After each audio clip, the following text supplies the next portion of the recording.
projecte el que fem és el que seria supervisar, una mica col·laborar en què funcioni una escolita amb 2 professores d'atenció especial a discapacitat, de llenguatge de signes, i també per cecs, sords i discapacitats físics, una atenció fisioteràpia en els nanos que ho necessiten, i nosaltres també el que ens encarreguem molt és de com rutlla tot aquest tipus d'ajuda o de projecte que gestiona des d'allà Asopedi. Asopedi és l'Associació de Discapacitats de Huacatán, a Guatemala, que seria la nostra contrapart natural. El fet d'ajudar-los amb aquest col·lectiu, el que els hi ha donat 10-12 anys després, és que estan orgullosos de ser aquest col·lectiu, surten al carrer i a més els valoren a tot el poble perquè és una associació amb cara i ulls i amb ganes de fer. De fet, a Guatemala tenim el contacte va ser a Huacatán, però el que és el cantó de la capital, una ciutat colonial que es diu Antigua Guatemala, i allà el que tenim és un taller de fabricació de cadires de rodes. Tenen, és que nosaltres també donem el suport als recursos per fer-ho. És un col·lectiu de discapacitats en el qual aquests nanos tots tenen una formació, del qual tenen beques per estudis, beques per llengües, tenen una formació en la qual en aquesta associació hi ha el que és la impremta, el taller de fabricació de cadires de rodes, l'ortopèdia,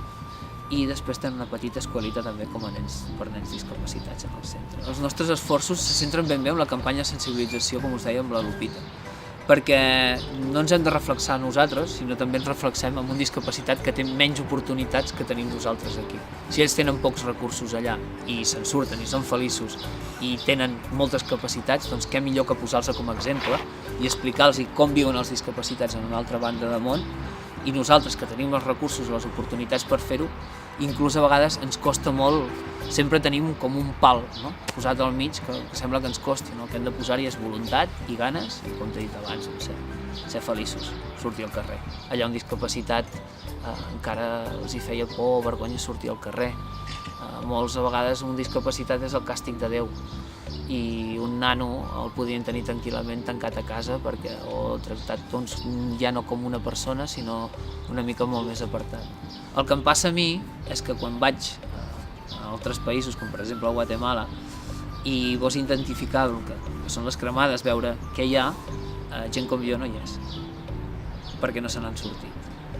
El fet de veure que hi ha gent que no té aquest 90%, 90, 80, 70,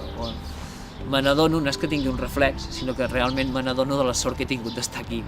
Hi ha temes com gènere, pau, infantesa, salut.